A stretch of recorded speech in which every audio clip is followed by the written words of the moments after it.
Sa kuha ng CCTV camera ng Barangay 385 Zone 39, makikita na tila nagtatalo ang lalaki nakabisikleta na si Mark Vincent Heralde at driver ng isang kotse. Bumaba pa ang driver ng kotse at nagsuntukan sila ni Heralde sa loob ng halos 1 minuto. Nang papalis na sa lugar sa Heralde, ay muling bumaba sa kotse ang driver at malapitan ng pinagbabaril ang biktima. Bumulagta sa Heralde at agad namang tumakas ang sospek. Hindi malinaw sa CCTV ang plaka ng kotse kaya hirap ang mga otoridad na matukoy ang sospek. Ayon sa mga residente, bago pa ang sagutan at suntukan sa pagitan ng dalawa, ay nasagi raw ng kotse ang bisikleta. Kailangan ni mahinahon. Kawawa naman yung nagbibisikleta. So sa suspect ko, maaari po sana sumuko na lang po. Pananagutan niya po yung ginawa niyang pamaral doon sa nakabisikleta po. Tinamaan din ang ligaw na bala ang 18 taong gulang na si Rosel Bondok na nagtatapon lang noon ng basura. Pinagtapon lang nila ng basura. Ngayon, siguro nung pauwi na siya, may nagpaputok doon ng baril. May binaril yata doon sa labas, 4 na putok yung nadinig namin. Naglabasan sila, nakita nila yung apo ko. Nakahandusay na doon. Agad na sinugod si Bondok sa ospital matapos tamaan ng bala sa likod at patuloy siyang inoobserbahan. Na-recover ng SOCO ang 4 na basyon ng bala at isang slug ng kalibre 45 sa crime scene. Inaalam na po ng Land Transportation Office at tinutugis na rin ng pulisya ang motoristang namaril sa nakaalitang siklista sa Quiapo, Maynila. May ulat on the spot si Chino Gaston. Chino? Tony, patuloy na pinaghahanap ng mga otoridad ang driver ng isang pulang Hyundai Ion na may construction plate na MO3746 na bumaril umano sa isang siklista sa P. Casal Street, Quiapo, Maynila dakong alas 9 kagabi. Sa CCTV video mula sa Barangay 385, makikita ang nakikipagsuntukan ng siklistang si Mark Vincent Heralde sa driver ng sasakyan. Higit kumulang 1 minuto sila nagtapakan bago bumalik ng sasakyan ng driver at habang paalis na si Heralde ay walang habas na pinagbabaril ng sospek. Nakaalarma ng sasakyan ng sospek at pinapatrace na sa LTO kung sino ang may-ari ng Hyundai Ion. Tinamaan naman ng ligaw na bala mula sa baril ng sospek ang isang 19 anyos na lalaking kinilalang si Russell Bondok na patuloy na inoobserbahan sa pagamutan. Batay sa police investigation, traffic altercation o away sa traffic ang pinagmulan ng pamamaslang. Nakuha mula sa crime scene ang 4 na basyon ng 45 caliber pistol at isang slug ng bala. Reklamong murder di umano ang naghihintay sa sospek. Oras na ito ay madakip ng mga tauhan ng Manila Police District. At yan ang latest mula rito sa Manila. Balik sa iyo, Connie. Yes, nakausap na ba ng pulisya yung pamilya nitong napatay, Chino? Alam mo, Connie, galing tayo dito sa Manila Police District Station 3 na siyang initial na humawak ng kaso kagabi. No? Ang nakuha nating information at patuloy nating sinisikap na makuha na ng information itong unit ng homicide division ng Manila Police District, ibig sabihin yung headquarters dito na siya nang nag-take over sa case. No? Papunta pa lang tayo doon pero hindi pa malinaw kung nakausap dahil batay doon sa initial investigation ay wala pang mga address, no? Itong nasabing namatay na biktima nga ng pamamaril kagabi. So tabayanan natin yung mga susunod na detalye pa sa susunod na mga oras. Pero Chino, walang address pero kilala na itong biktima. Yes, kilala na. Na-ID na siya. Naman itong na-ID na bagamat wala pang details, no, kung sino yung nag-claim sa funeral parlor sa ngayon. Dahil kaninang umaga ang pagkakaintindi natin ay tinurn over na sa homicide division ng Manila Police District itong kasong ito. May update ka na rin bang nakuha tungkol naman doon sa nagpapagaling sa ospital na nadamay lamang, no, habang nagtatapon ng basura? Ang sabi kasi doon, no, sa initial report ay critical daw, no, under observation at critical yung kondisyon nitong 19 anyos na biktima, no. At patuloy ang observation nito dahil nga may tama nga ito ng bala mula doon sa pinaniniwala ang baril ng suspect. Okay, yung kinontak na rin ba nila yung car dealer, no? Kasi nakuha na yung mismong conduction sticker. Yes. Meron bang update doon? Ang pagsisikap ngayon ng mga otoridad ay ipatrace muna kung saan nanggaling itong sasakyan na ito, sino ang may-ari. Dahil conduction sticker ito, Connie, ang pagtataya natin dito at malaki ang pag-asa na ito ay first owner, bibili lang ng sasakyan at maaaring matrace kaagad no, sa Land Transportation Office nitong mga tauhan ng Manila Police District kung kanino naibenta. Nakapangalan ito. Yes, naibenta itong sasakyan na ito. Kasi kung makikita mo sa ating CCTV video, hindi naman makikita talaga. No? Alam naman natin yung mga conduction sticker, may mga pangalan dyan kung saan nagmula na dealership. Pero dun dahil medyo malabo, ay hindi natin o hindi makita ng mga pulis kung ano ang dealership nitong Hyundai Ion na ito. But then again, mas mabilis nila siguro matutukoy no? Kung sino yung bumili niyan. Kung mismong yung main office siguro ng Hyundai ang mismong kanilang kukontak yan, Chino, no? Yes. Dahil ito ay Quite mukhang brand new Dahil conduction sticker pa lang may conduction, may conduction sticker. Although alam naman natin may problema tayo ngayon sa mga plaka natin. Pero ang assumption ng mga pulis ay medyo bagong model itong Hyundai Ion na ito. Kaya inaantabayan at ang alam natin meron pang operational secrecy somewhat para kasi ongoing pa yung pursuit operation at paghahanap dito sa suspect. So may mga detalye silang hindi binibigay sa ngayon. Pero ang pagkaintindi natin na ihatid na alam na dito sa LTO at maging doon sa hindi tayo sure ang alam lang natin yung Land Transportation Office ang kinontak para matrace nga itong ang may-ari ng sasakyan. Right. At base doon sa video na nakita natin, pareho silang mga parang bata pa yung itsura no? Oo. So, okay. So itong mga susunod na hakbang ng pulisya, aantabayanan na lang natin, Chino, no? Gayunman, lalong-lalo na siyempre doon sa mga kaanak naman itong napatay. Ito ay nangyari madaling araw ba, Chino? Hindi, alas 9 lang ng gabi ito nangyari. Connie, makikita na nga natin sa video, madami pang mga nagdaang sasakyan at may mga bystanders pa na nasa palibot na yan. Kaya medyo madami pang tao ng mga sandaling iyon at ang pagkakakwento sa atin, nasagi daw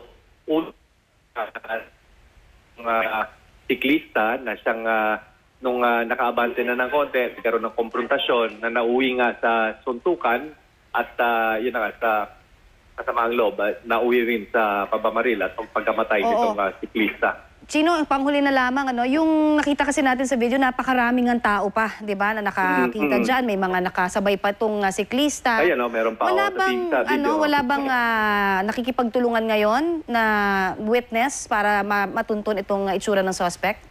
Actually, nakakuha na nga na may mga kinuhanan na ng salaysay itong ating mga investigador. Sila nga ang nagsabi na medyo may nakakita pa yung mga testigo pa ang nagsabi na nagkaroon nga ng tagian bago itong yung scene na nakikita natin sa ating CCTV at nagkaroon pa na nga daw ng argument at ng suntukan. So very madami ang madami ang testigo na nakuha ng salaysay nitong mga pulis. So, tabayan na natin kung makakuha ito o makabuo ito ng composite sketch ng suspect, pero sa ngayon wala pa silang inilalabas at isa pa rin sa nakakapag maaaring maka-apekto dyan dahil medyo madilim itong lugar na ito na pinangyarihan. Bagamat meron tayong makikita sa video ngayon, may malapit na tao, ayan makikita natin, siya ay nakakita at siya ay nagmamasid kung ano nangyayari dyan sa konfrontasyong nakikita nyo ngayon sa inyong mga TV screen. Maraming salamat, Chino Gaston, sa iyong update na yan.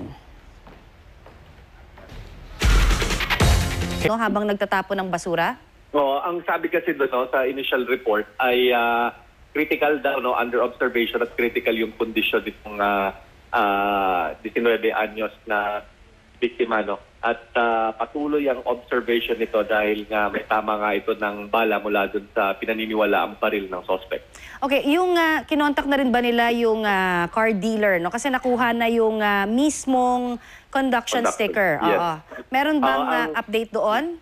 Ang pagsisikap ngayon ng mga otoridad ay ipatrace muna kung saan nanggaling itong sasakyan na ito, sino ang may-ari. Dahil conduction sticker ito, Connie, ang pagtataya natin dito at malaki ang pag-asa na ito ay first owner, bibili lang ng sasakyan at maaaring matrace kaagad sa Land Transportation Office nitong mga tauhan ng Manila Police District kung kanino naibenta. Nakapangalan ito. Yes, naibenta itong sasakyan na ito. Kasi kung makikita mo sa ating CCTV video, hindi naman makikita talaga. Alam naman natin yung mga conduction sticker, may mga pangalan dyan kung saan nagmula na dealership. Pero dahil medyo malabo, ay hindi natin o hindi makita ng mga pulis kung ano dealership nitong Hyundai Ion na ito.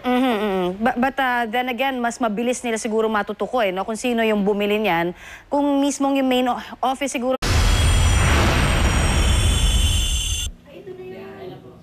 Sa kuha ng CCTV camera ng Barangay 385 Zone 39, makikita na tila nagtatalo ang lalaki nakabisikleta na si Mark Vincent Heralde at driver ng isang kotse. Bumaba pa ang driver ng kotse at nagsuntukan sila ni Heralde sa loob ng halos 1 minuto.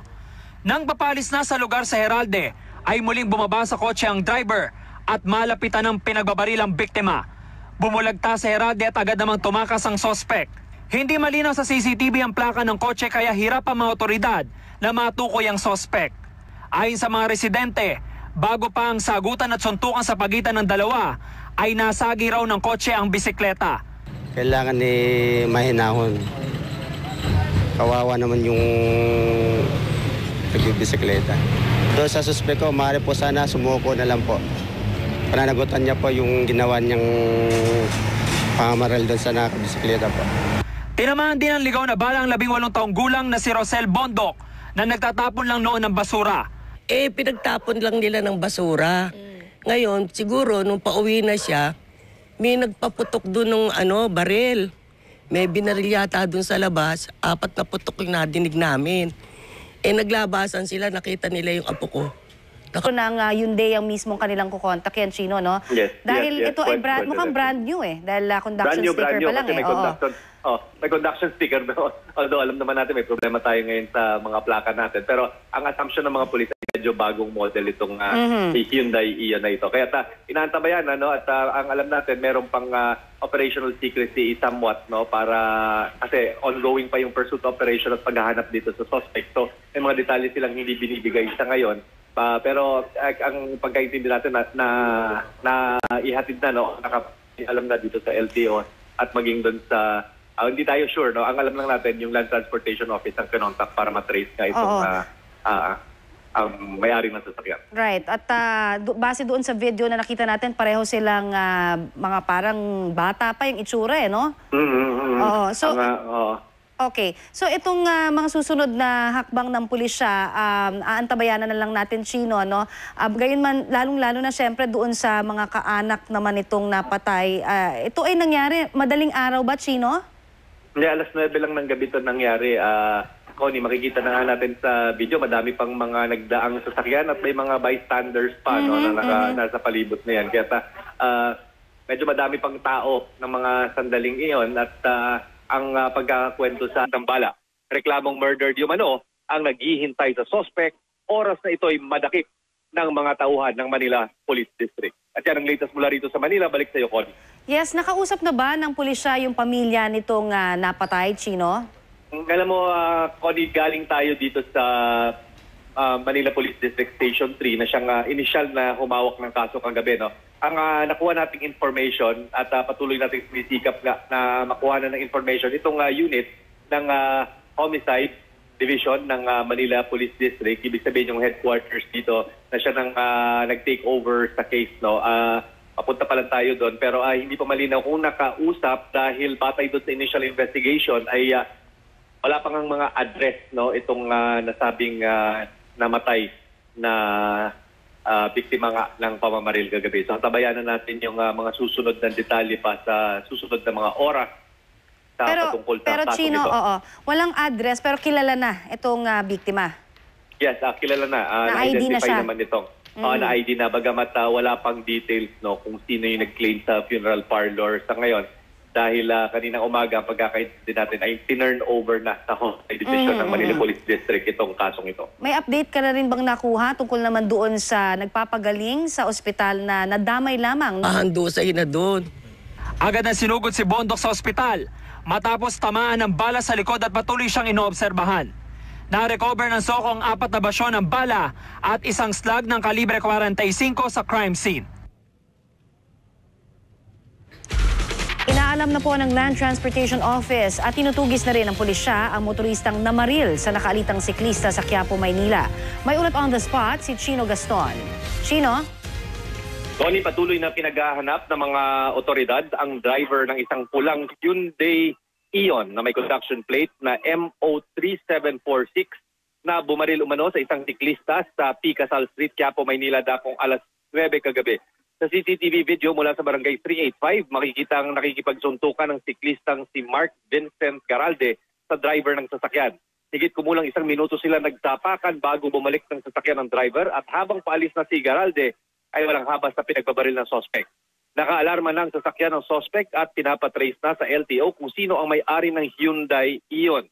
Tinamaan naman ng ligaw na bala mula sa baril ng sospek ang isang 19 anyos na lalaking kinilalang si Russell Bondok na patuloy na inoobserbahan sa pagamutan.